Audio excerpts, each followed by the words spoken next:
What up, what up? Welcome back to the Sneaker History Podcast. My name's Nick Ingval. I'm with my guys, Rowett, Mike, and Robbie, to talk about sneakers. I'm going to just jump right into this episode. We got an interesting little stat sheet that I'm looking at right now. I'm going to ask you guys, I guess you've already seen this, so it doesn't matter, but what shoe do you think is what shoe brand do you think is the most recognized in the United States right now? Adidas. You're right. You're absolutely right. Adidas. Which doesn't make any sense to me, but it's beside the point. We'll get into this. See, I do think it makes sense in a little bit, but go on. Okay. Well, let's get into it. How are you guys doing? Doing Good, great. man. Can't complain on this end. I'm apparently wearing Skechers according to market data, so I'm good. I don't think you're sketchy at all, Robbie. I mean, That girl that gets in fights in school, it's Skechers. Hey, It's not his story, it's her story, and Skechers is clearly leading the way. So the gist of this story is leading sneaker brands ranked by brand awareness in the United States. This is as of, I think, November of 2023 or December of 2023. Just to rattle off the first handful: Adidas, Nike, PUMA, Reebok, Jordan, Surprise with Champion at number 6, Converse, Skechers, New Balance, Vans, and then we get into some others. One thing that we didn't talk about before the show that I'm just going to throw out there, it's absolutely wild that Crocs is not on this list. So either the people that put this survey together miss a huge opportunity, or somehow people don't think of Crocs as sneakers. You think that's possible? But is it sneaker They're brands or clogs. shoe brands? I mean, it's sneaker brands, but like Okay, Champion is sneaker not a brands. sneaker brand necessarily. They're like a sportswear But brand that I makes. have seen Champion sneakers. Yeah, Yeah, like- I've seen them floating around. but you would think Yeah, but that I mean, there's I think crossover there, right? True. I don't know. It's just I mean, kinda with weird all to the me. collaborations and the piece of pop culture it's in, I feel like you could make an argument it could be on that list. Yeah. Nick, before we go any further, could you just give us a little bit of context around who did the survey, or like a little bit more about the specifics, just so we get a clearer picture? Yeah, survey is it's by a company called Statista Consumer Insights, and so this is November 2023. 1,247 respondents. The ages range from 18 to 64, and it was done online. So I think that also, seeing that it was done online, that also plays into the oddity to me that Crocs is not on that list, because we've seen Croc-like sneakers from every one of those companies at this point. It seems like it would be top of mind with, especially if you're down to like 18 years old, right? And if you're thinking about the way you would do a survey like that too, like if you're like, I'm going to go get suburban moms, they're wearing Crocs, like they're comfortable. So I don't know. Beside the point though. No, I know. Go ahead, Mike. Well, no, I was going to say now the question of, I know if you look at the chart, Nike and Adidas are about was it 94% up top? But being the year of the Samba online, I mean, everywhere you look, someone on TikTok, Facebook, Instagram, wherever is wearing Sambas or, pushing Sambas, it makes sense that online presence, you're getting that response of, hey, they're neck and neck with Nike if you look in that aspect. Well, Sambas are for the girlies, man. I mean that in a positive way. There's such a huge market of feet that like wearing that shoe and have sustained likability in that shoe. I mean, Yeah. mostly the white pair, right? But I mean, black pair gets a lot of love, but those white Sambas, man, like it's the white Air Force One, it's the 550, which are also, I think, the 3 models of each respective brand that keeps them high in that list, or where they are in that list. Nobody's recognizing New Balance for a 1700, right? But the 550, like, you can get that at any shoe retailer, probably on sale, and a nice white base shoe. Anybody of any age, like, that's what I think about it. We were all kind of surprised Jordan Brand was low, but Jordan Brand really is, they position themselves as an aspirational brand, right? A little more expensive. You're probably going to be more either fashion focused or athletics focused, right? If you're into Jordan Brand. but like a New Balance 550 or a Samba could be worn by all those people I just described in Jordan Brand when they're off the court and everybody in between. So it's weird, but it's kind of, I can see how. Yeah. No, it makes sense. Especially with people more price conscious too. Jordan Brands, no matter how you cut it, there's just, like you say, aspirationals, really high prices, but those other brands, you can find shoes from the shoes we're talking about, those very popular ones, the 550, the Samba, all 120 and lower, right? Absolutely. And I mean, I think whenever I come to this topic around brand awareness and I see that Adi is in first place, the thing I naturally drift to, and I hate saying this because I think we took a vow, the four of us, that we would never mention he who shall not be named on this podcast again. But I'm wondering, is that also contributing to some of that impact? Because for a while, in spite of the problematic things that this individual had said, he was continually seeming to jump over the jump man, as one of his lyrics so clearly states. And it's startling to see an entire industry kind of come to a halt when it comes to that fad. And I think it's fair now to call his product a fad. I will not name his product because his name is very similar to, or his product name is very similar to his actual name. But I think that's the natural thing I now gravitate towards as well when it comes to Adi being number one, because as much as we'd like to think he does not play a pivotal part in the industry, if this survey was taken on November 23rd, I still think that there are remnants or aftershocks of his lasting impact as an Adidas employee or designer. Yeah, I think that's possible a little bit. I think like the TikTok thing is the huge movement, right? Like the other thing about like the Samba is that so many people probably don't know the difference between like the various versions of the Samba. I mean, there's like 7 different like OG colorway there's looking. There's a vegan one. There's so many. And then you get into like, you know, the campus and those types of shoes that have a very similar like old school soccer, old school football vibe. And I don't think it really matters to a lot of the mainstream consumers like what shoe it is, as long as it has the classic 3 stripes on the side and is, you know, relatively comfortable and slim. Is it a far stretch to call the Samba the Chuck Taylor of Adidas' arsenal? I would say recently, yeah. I mean, it's never, the thing about the Samba that's surprising to me is that shoe has never really had, in the last like 20 years, like I have a pair of Sambas from high school or close to high school. Like that's a long time ago. For those that don't know how old I am, it's a really long time ago. And that shoe, but I still have like back then, like you had to cut the tongue because it came with the extended tongue, like the actual playing boot, right? Mm-hmm. And so it really hasn't had a moment like that since like the late 90s, early 2000s. And I think the shoes that have in between, you know, like, I mean, 5-6 years ago, there were like Stan Smiths everywhere. Like you just could not get away from them. The Superstar, when Pharrell did his color wheel thing, like 6 months after that color wheel post, all those shoes were selling like hotcakes. They might not have been on the resale market, but they were definitely selling out at retail.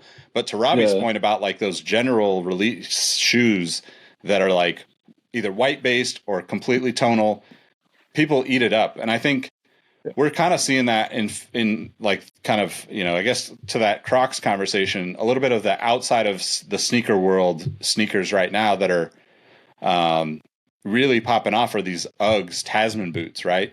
They sell, there's like, I mean, Costco is making knockoffs of them. So, you know, they're doing well. Right.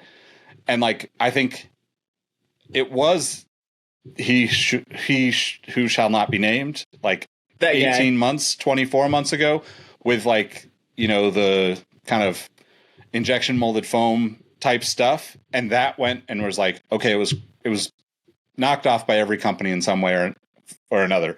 And then every company was like, well, we can't completely copy it, so let's do like a slip-in boot into a foam, which shout out to the Saucony team for that. Like, I actually love those shoes. And I would have picked up the Jordan ones had I just been paying attention when they actually came out. But I say that to say, like, I think the internet trends are driving things so hard. Like, the peaks are so much higher than what we've seen. You know, like, we think of, like, the Jordan 11 and like 1 million pairs or whatever it is. And like, that's always been a talking point for the sneaker community. But in my opinion, now like the trends on TikTok and social on the short form video side can absolutely flip any of those expected things upside down. And I think that's where like champion and sneakers is not a common thread. Yeah. But I think because of social, like people probably know some of those $40, $50 champion shoes that, you know, are just cheap on Amazon and cheap on the Walmart site. And, you know, like there's enough of that going out, especially with the economy being challenging over the last few years, that people are probably just like, I'm not going to buy, to Mike's point, I'm not going to buy $150, $200 Jordan when like this shoe looks kind of cool and it's $40. Yep. So the Skechers also being high on here, just to piggyback off Nick, in my travels in New York, the amount of just like dads, not like cool dads, but just dads, men of dad age. However, I can't just see you're a dad if you don't have a kid. But what I'm getting to is your average, literally your average Joe, regardless of skin color, was wearing Skechers. Like people unloading the dock, people, you know, workers in an all black Sketcher, like tourists, like so many Skechers. Like it makes sense. And on the Adidas thing, bringing up the Pharrell and then the Stan Smith, well, not just the Pharrell, right? The superstar. Adidas has always been really good at having one model popping off culturally, right? I mean, they're not going to have Stan Smiths and Sambas cool at the same time. The world's not big enough for all that, but they're really good at pushing that one, at least one lifestyle model that's going to move this type of needle. Yeah, that's a good point. And I don't think people realize, I can't remember which numbers it is, but a lot of those shoes are just like constant burns. It may not have like the flare-ups like, again, the Samba's having right now, or like Nick said, the Stan Smith a couple years back. But I want to say, is it behind the Stan Smith, like the Samba's like the second or third best-selling Adidas shoe of all time? So it's not like it just, disappeared. It's been constantly selling. It's been put in the limelight again and makes it more popular because, again, it's something different. You can tell now, I mean, with Nike going back to the digital age, the TikTok age, it was a dunk that was super popular. Jordan 1, it was super popular for Jordan brand. People starting to transition again to something else that's very similar in the sense of classic, more casual wear, not super, athletic. It is now that Samba, which is going to be that traditional heritage model. And then to Robbie's point, I'm not surprised Skechers is on there. Where I live, I drive down our highway of 45, and there's one mall that has a Skechers like factory store, and I go down probably about 10 more miles. There's a factory store freestanding. Like, I think when we see this list, initially we're like, oh crap, how does that happen? But then our better judgment kicks in. We know that this list, those sneakers, like we buy about 10% of the things on that list, but the 90% are for the general, well, I don't say general public, but just people who need shoes. Like Robbie said, just that age guy in New York needs something comfortable, and hey, Skechers fit the bill. Probably got 2 for $89, 2 for $100, and can beat them down in the streets of New York, and now it's second thought.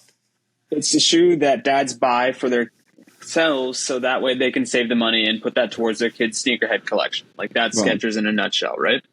And it is the shoe of the people. And as of right now, my understanding is there isn't any sort of controversy surrounding them as a brand, the way we're seeing with Nike and Adidas in terms of a political slant. So right now, neutrality is king, and I think they're reaping the benefits of it, as well as the fact that for a lot of people, sneakers aren't necessarily an extended thought. They put their pair of sneakers on and they go about their day. Present company excluded. Shout outs to Mike and Nick for doing their 365 sneakers. Like, we're not that. I'll be surprised in the 365 days between the two of you if I see a single Sketcher. Like that over under on that is 0.5. Yeah. Just one shoe, not two, just one. Yeah. I think that the other point around Skechers is like, I clearly just went to Costco this week. So not shouting out Costco, not an ad, but if they want to sponsor, I'll be wearing Kirkland signature stuff in the future. But they have Skechers at Costco too. And I think like what we're all kind of alluding to is like another kind of unspoken thing around like the shift in retail habits, right? The average consumer used to go to the mall and the dad would buy some Monarchs. The average consumer doesn't go to the mall anymore. the kids do, the cool kids go shopping in like the shopping districts, go downtown, those types of things. So I think we have like that middle of the road, like, you know, bulk customer base, in my opinion, is no longer the, you know, core sneaker shopper that it used to be, right? Like sneakers have become like, you have to be very focused to go after sneakers. And Are you fighting your cat, dude? Cut it. Sorry. all good. But I think it's interesting because I think a lot of that is like, to Mike's point, like if you see a Skechers store every 10 miles, then why would you're not thinking about Foot Locker or Champs or even Nike at that point, you know? So here's what's double crazy is like how many people in our Discord have posted photos of like their dads coincidentally in cool shoes. At one point you could get an Air Force One, right? And for like $30, like on sale, right? And like a dad would see, ooh, a white pair of Nikes for $30. Like that's kind of what I'm trying to spend, you know, or whatever shoe it might be. But now Nike's fucking expensive. Like, unless you're going to an outlet and finding the right thing or looking what you're looking for in an outlet, finding what you're looking for in an outlet is tough. But if Skechers has that white shoe you're looking for that $30, $40 price range, and you're already, you know, it's just like they've swooped in to where so many brands keep elevating their profile or, you know, their perception of themselves. Skechers is like, fuck it, we're not cool. You need a white pair of shoes, you need a black pair of shoes, got you. Like it makes sense. They even pick people to be their spokespeople who aren't necessarily traditionally cool, like Snoop Dogg aside, because he just went out there and got a bag of money. But people like Tony Romo, for example. You know what? Kim Tony Romo's not a cool person, but come on. I forgot about those little Joe guys. Montana. Yeah, Joe But it's like, Montana. but it's people, you know, it's people your dad would know. He's like, I know Tony Romo. I know, like, I'm gonna wear his shoe. Like, same thought process we have of like, oh, Jordan. He's like, I know Tony Romo. He's sensible. I'm gonna get a shoe like him. You know, things like that. Tony Romo's dad's quarterback age. Like if Tony Romo was your quarterback, you probably have a kid. Like if I'm just putting that out there. Yeah, but I mean, I think the thing is going to be very interesting is let's see in the next 2 years, similar to the over-under I gave you guys in terms of your 365 shoe, like the over-under in terms of median age for a Skechers endorsee, I'm going to go 35 and a half. And I'm taking the over every time. Like there's nobody I can think of under the age of 40 that realistically could talk themselves into being a Skechers endorser. I don't care how big that bag is. Waiting for the check in the mail. Skechers, you know what to do. Skechers, you know what? Make me eat crow. Send your blank check to Mike Guillory. And no, just, I mean, like, Mike, I'm cheering for you, but I just don't think it's going to happen. Like, No, they would never. at this point, the only thing I could think of is if Scottie Pippen truly was so petty and so upset against Michael Jordan and his son for taking his ex-wife away, like, that's the only dude I could see do a Skechers ad. And that's out of pure retaliation and spite. Wearing black cement Skechers just to be listed that person. That'd be amazing. I mean, I have to give Skechers some props though, because, you know, signing the athletes that they've signed in the past, you know, 60 days for their performance stuff has actually been way more than they've ever put forth into like reaching the sneakerhead audience, right? Yeah. Although, So we got what? Harry Kane, Julius Randle, JoJo. yeah, Allegedly Embiid, Joel Embiid. unofficially. Well, see, yeah. that's what I was leading. I was trying to give you a nice segue for that. I was like, eh. Presumably. I gave you JoJo because I was waiting for somebody to say leave, get out. It's the end of you and me, and that would be The the messed up part metaphor. is my first thought. I'm like, she's not an athlete. No, but you have to trust the process with Skechers because, I mean, if we are to believe contract allegations, they were in business with Joel Embiid. But recently, Joel Embiid did something pretty spectacular, right, guys? Yeah. 70 piece. 70 points. And 18 rebounds. Don't Thank get you. that. Yeah, and 18 Confused. rebounds, and probably had like 4 or 5 blocks that we're not even going to consider. But the crazy part about that, though, is like he's not even wearing like his newest shoes from Under Armour. He's wearing the Embiid one, which is 2, 3, 4 years old now, I think. It might be longer than that, honestly. Well, I think he had a 5-year deal, right? And I think Okay. I think he wore Did like he some release like 5 team. Embiids? No, I think Only there's 2. only The second one you didn't even hear about. Yeah, the second one was like the falling off point. But that's the point. Like, we're into sneakers, and we all did the like, what shoe is that even? And it's like, it's hard to know like what he's wearing. He also blanked out or ripped off the logos of the shoes. Like, so clearly he wants to get away from Under Armour. It seems odd that he hasn't just locked in a deal for this, but like, obviously he's a smart man. Yeah. Like, I already got these shoes at home. He's not us. Yeah. If you see Joel Embiid out like in the wild too, dresses in sweatshirts, so he'll like be around Meek Mill, dripping. You know, Balenciaga, diamonds, everything, and Joel Embiid the sweatshirt, and it's like and a 76ers sweatshirt too. Like, he's not buying free clothes, but he's not buying another sweatshirt. Yeah. He's what he got. Yeah. Michael Rubin. Yeah. So 2020 is when they released the Embiid one. Yeah. So it's been about 4 years now since that shoe's released. He's like, you know what? They still got tread on them. I'm going to go ahead and just use these bad boys. I got a box of them at home. I bet you in the meeting when they try to resign Joel, they're like, well, Joel, it came out in 2020. That was the COVID time. And it's like, yeah, that was the problem. Yeah. My fault you guys going to trash I it. mean, to be fair, the Embiid one is actually probably one of Under Armour's better looking, like, modern, newest shoes outside of the Curry line, right? It kind of looks like, this might be a little blasphemous. It kind of looks like one of the Kyrie, no, it's not the Kyrie, the Kobe, what was it? Like the AD ones? ADs, yeah. Like, it's very similar in like side profile. Obviously, the cushioning and the midsole looks way different, which is where the one thing where Under Armour goes wrong. But the biggest thing about Under Armour for me is, like, the logo is just terrible. Like, it doesn't look right on the side of a shoe. It looks slow. It looks old. It's not a fast logo, yeah. Yeah. Well, it looks like we really Kyrie care too about as well. I was going to say, do we really care about the second best Under Armour shoe? That's like being the third best Jackson in the Jackson 5. Like, sorry, just... It's Jermaine, obviously. Sorry, Tito. Sorry, it's Tito. Nah. Marlon. Your Majesty. Forget about Marlon. So on that note, like, do people even care about signature shoes anymore, right? If Joel Embiid can't sell shoes and he is borderline MVP conversation every year, if not the MVP, like, kind of in that same vein, like Devin Booker not being happy with the way the rollout of his shoe has gone, and Shaq trying to get in his DMs or whatever on Instagram, I feel like we have, like, unrealistic expectations for signature sneakers at this point because of what Nike and Jordan did in the 90s and leading into, like, the mid 2000s. And now it's like people just don't care about they want to buy the shoe from their favorite athlete, but are they looking to buy it every single year? I don't know. No, and on top of that, I think like the like Mike, like make me be like, and that's Gatorade, right? But like, be like Mike, buy the shoes.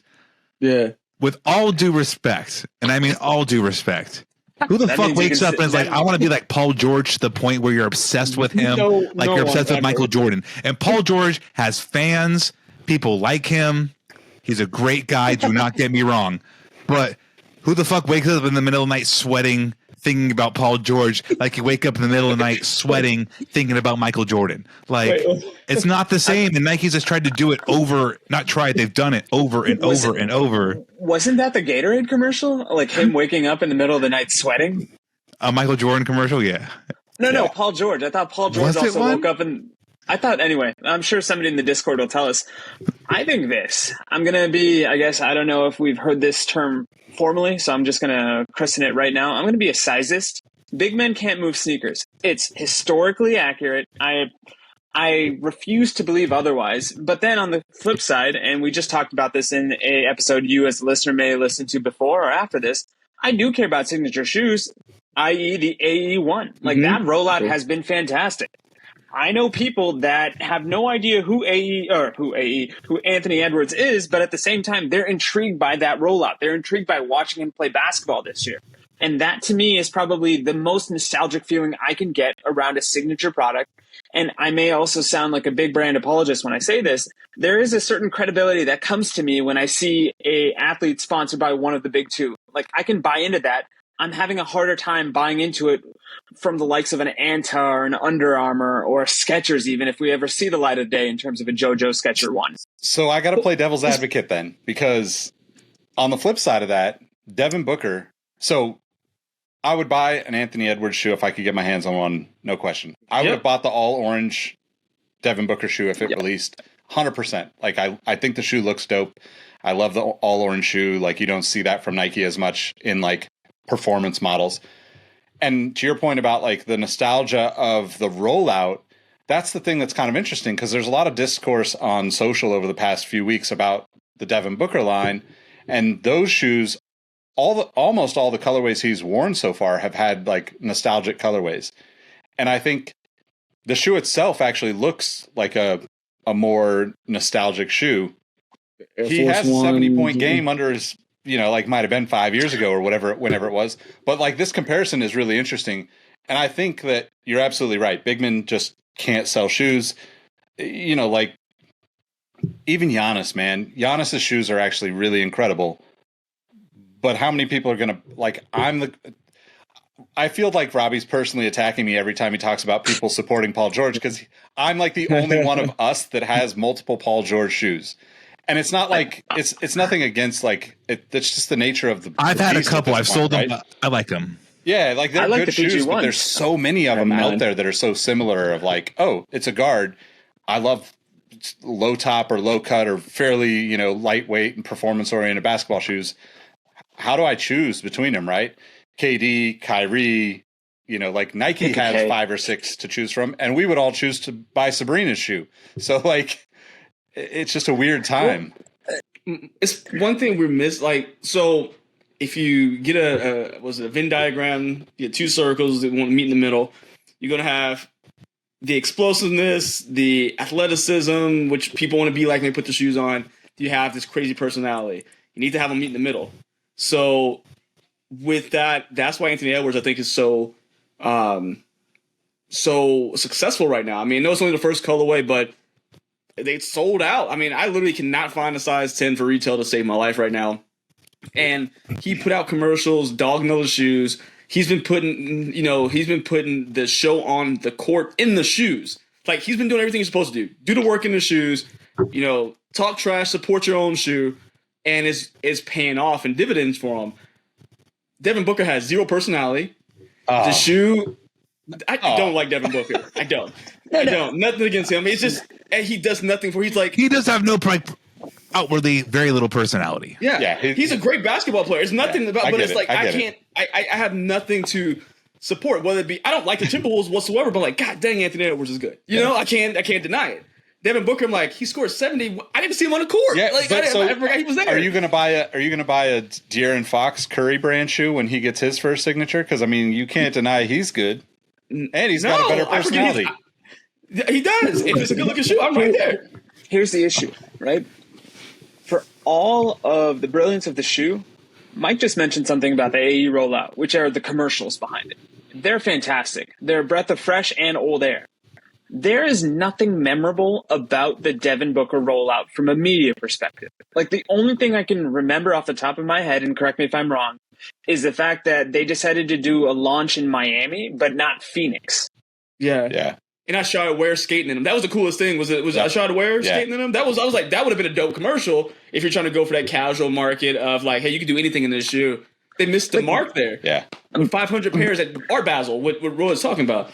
But Mike, to your point as well, at least the AE1 saw what we consider a traditional release. It may have been hard to get, but we all knew that at a certain date, at a certain time, they were going to go live on adidas.com. They were going to go live on Foot Locker, on Champs. Nike continues to exude this aura of being a very privileged, very sophisticated, very luxurious brand. And with that, they feel there needs to be certain barriers of entry to acquire their product. I get that if it's an established star, but I think one thing that they dropped the ball with Devin, but not necessarily with Sabrina Ionescu, is the fact that the Sabrina Ionescu shoe was so readily accessible. And I almost think that this is the approach that they have to take whenever they give a new athlete a signature shoe. The first one should be so common to get because essentially you're trying to build that foundation from the ground up. And you can only do that with that captivating first shoe. And while I agree that Devin Booker sometimes leaves a little to be desired, and maybe that's his own personal doing, I'm not going to attack someone's personality. Nike's dropped the ball here in a sense, more than anything. Oh, yeah. They haven't done enough to push the shoe because I can say that, you know, I'm saying that about like his personality in comparison to Anthony Edwards. I would probably be the same way as a famous person. I would like be myself and not be the most outwardly spoken person. But if you're trying to sell a product, I mean, the big push seems like to get people invested were these really crazy, you know, cool colored PEs and then giving Drake a pair early. Yeah, I mean, I think that like we're kind of just in a weird spot. To Rohit's point, like Nike doesn't typically have to do full rollouts for their athletes the way they once did, and I think we're kind of in an interesting spot too, where like Devin Booker's like appeal to me is that he's pretty low key. You know, like where's Chuck's 90% of the time? Like he just seems like somebody I would kick it with, and you know, like to me that's why I gravitate towards the shoe. Where like on the flip side of that, one of the other talking points from the list is like PUMA, right? PUMA is like obviously a massive brand, but like thinking about signature shoes, I love the lamellos, but like even I can't keep track of the differences between some of the models and the colorways because they went so hard on the like throw every color in the book at it from the get-go.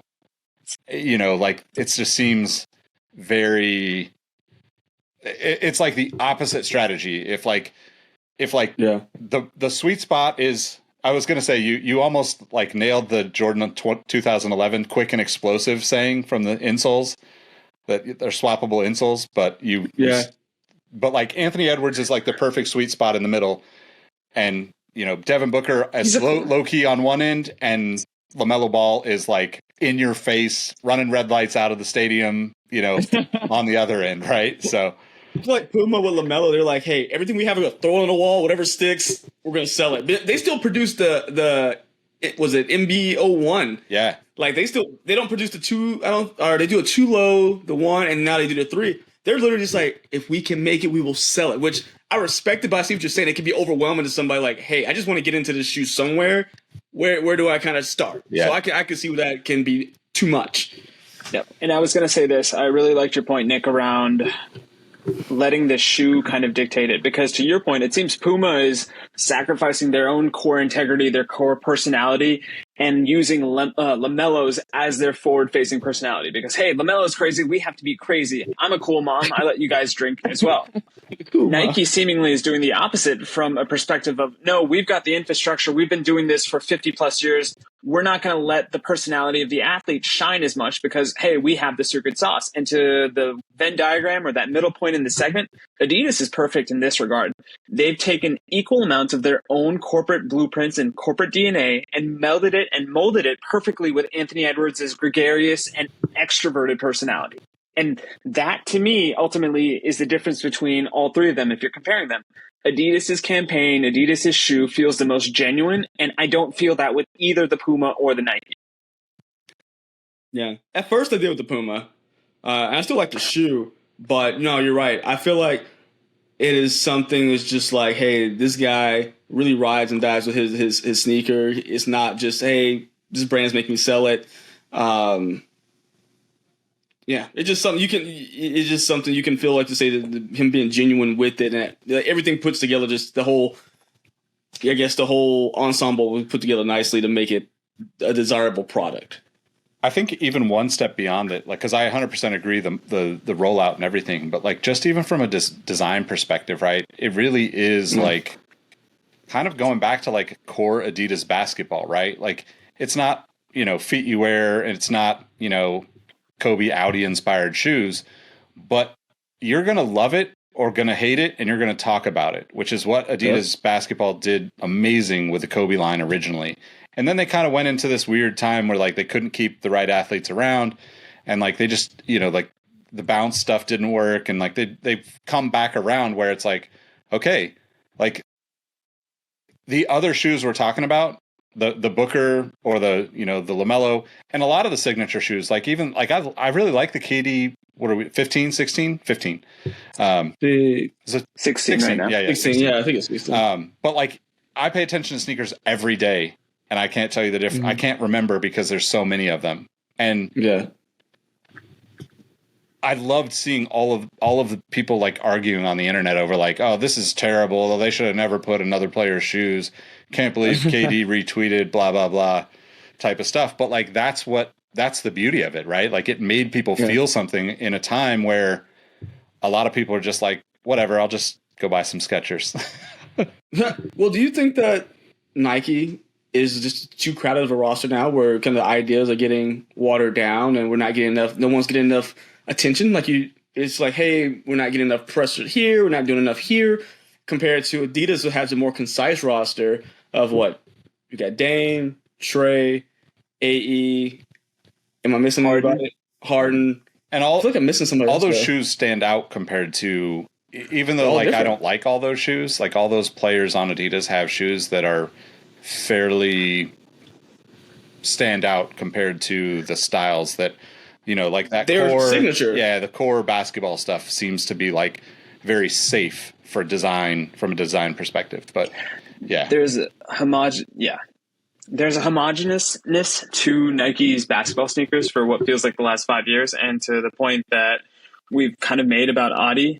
No sneaker is entirely alike. Like you look at something, especially with the newer Hardens, that's unlike any shoe I've seen anywhere, regardless of the brand. Yeah. And they continue to revel in that in a way that feels, once again, I use this buzzword when it comes to Adidas a lot recently, which is authentic. They are comfortable in their own skin, and if you're not comfortable with it, oh well. And as somebody that cites the Adidas Kobe 2 as one of his favorite sneakers, although it's as beautiful as it is ugly, we're going back to that from an Adidas perspective, and I think they're going to benefit from it. Yeah, I agree. Yeah.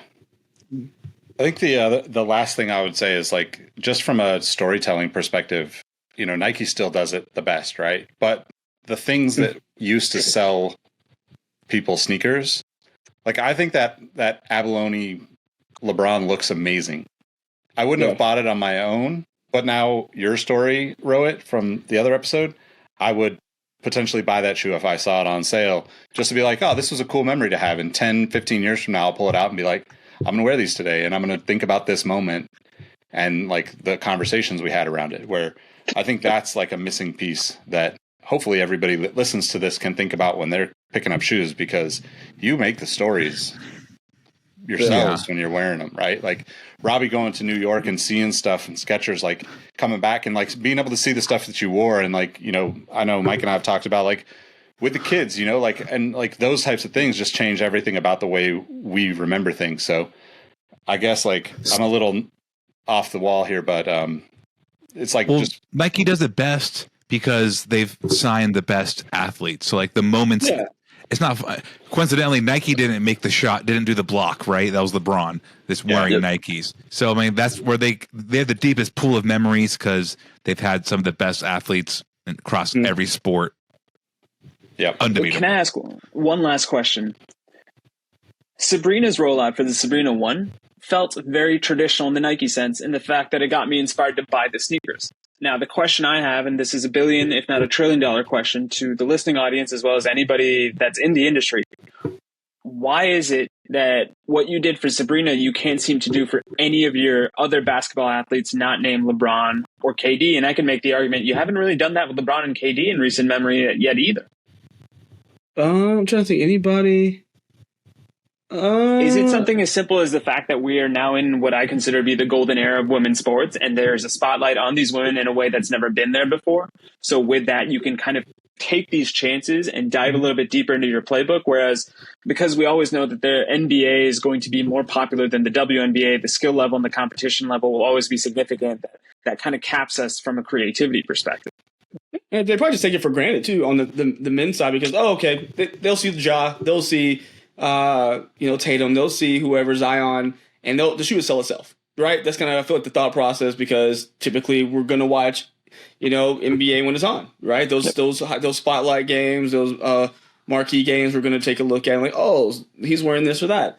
I think it was with Sabrina coming in being the since Cheryl Swoops having a signature shoe as a woman with Nike, with basketball that is, they had to put a little bit more muscle behind it, and it paid off. I remember there was actually at least one Sabrina commercial I saw, a lot of push with the social media side of things, and it paid off. I mean, you see people from all walks of basketball wearing her shoe, men's, women's, kids, and it's a good-looking product. It performs well. There's no question. We don't have to. There's no big question mark, and I think that's with the Booker. There's a big question mark because design-wise, I feel like it's more casual than athletic. I feel like it's not something I would put my foot on the court because I'm like, I mean, clearly a high-level NBA player is wearing it and it's been doing well for him. But the way I perceive the shoe is more like, hey, I'm throwing a pair of Dunks or Jordan 1, not hit the court. But last thing, and I know we'll probably end after this, you even look at something, Sabrina's co-star in her spots, right? It was Drewski. Drewski is a internet comedian as far as I'm concerned. He feels more in touch with the culture the same way Spike Lee did alongside Michael Jordan or Mike Epps did with Kobe with the Kobe 4. Like, I just don't see that type of effort, lack of a better term, when we're pushing the stars. And yes, you can make the argument that LeBron is a star in his own right. There's nobody that can shine alongside him. He's always going to be the brightest light in the room. But I don't know. I just feel like there's money being left on the table. I mean, I think it's actually, like I could get super deep into like really how that rollout went. And I think just the easiest way, and I hate that this is the way that I would say it, but like it felt organic. You know, like to your point, Drewski, like the connection to pop culture, to women's sports, to, you know, going back to like, hey, we're finally getting, you know, back on the train that we should have been on for the past 30 years. I feel like that, you know, there was clarity in like where they were coming from with that shoe. You know, they even, you know, like did the Lisa Leslie dunks, you know, a few months before, you know, like the team behind it all, I think really was on the same page, just like, hey, we're going to keep this simple and this is going to be the message. And I think with the LeBron stuff specifically, and, you know, KD too, but like LeBron, I think the messages get lost because, you know, as much as like I try to watch most games, I'm also seeing like what LeBron wore in the tunnel. I'm seeing, you know, like a PE colorway. Like there are literally, you know, 300 different shoes that LeBron wears over the course of a season. How do I latch on to one story when the story is gone the next day, you know, where like the story for Sabrina was just like, here it is. Basketball is back, you know, like women's basketball is back in the Nike sphere of importance and we're moving forward with it. And I think that's the simple way that I would say the difference is, but yeah. Yeah, but that's why we're falling back into retros, though. Just a quick last thought on that is, do you notice that with LeBron's, we're all looking at the Arizona generations when they come out. People are looking forward to the Fruity Pebbles 4 PEs when they come out. KDs, there's no all-star new shoe we're looking for. Galaxy KD 4s are coming back. Nerfs are coming back. You're the Dragons. There's so much, like you said, Nick, that it's not a macro view, or it's not a micro view anymore. It's like, hey, there's 5 shoes coming out for this person this year. I want to check them out. There's this huge view of like, I can't even process the information of LeBron switched shoes 3 times in the game. Like, what? I don't know what he has on his feet. And so not only it's going to get spotlight 30 different Instagram accounts going to show me all the shoes. I'm going to see all the stuff on ESPN. I'm going to see all the stuff on Bleacher Report. And it's easier for us, I think, to go back to, hey, I know this. Like, I've been in this game long enough. I know Arizona generations. I know LeBron 4s. I know these all-star shoes, these foam pods. I want to like stay in my lane here. And it's not new to us, but seeing Sabrina, that was something new. And it was fresh. Like you said, it was organic to be like, oh, I want to gravitate towards something different. Yeah, I think that's a good point. Listeners, let us know what you think. I mean, I'll put this list into like wherever you are watching this or listening to this. But we definitely want to hear from you. If you aren't in the Discord, make sure you hit the first link wherever you're consuming this show. It will get you into the Discord. And I guess also, like, guys, let them know how they can find you outside of the show. Find me here, Sneaker History, of course. Find me on Instagram and Twitter at MadWatcher789. Of course, on YouTube, you can find me at Mike Guillory. You can find me on Instagram on Blue Sky at roadm13 and on Twitter /X at roheezy. Robbie, how about yourself? And you can find me at RAHBEE702. You can find me at Nick Ingval on all the platforms. More importantly, just follow us at Sneaker History, and we'll catch you on the next episode. Thanks for rocking with us. We appreciate you. Peace. See ya.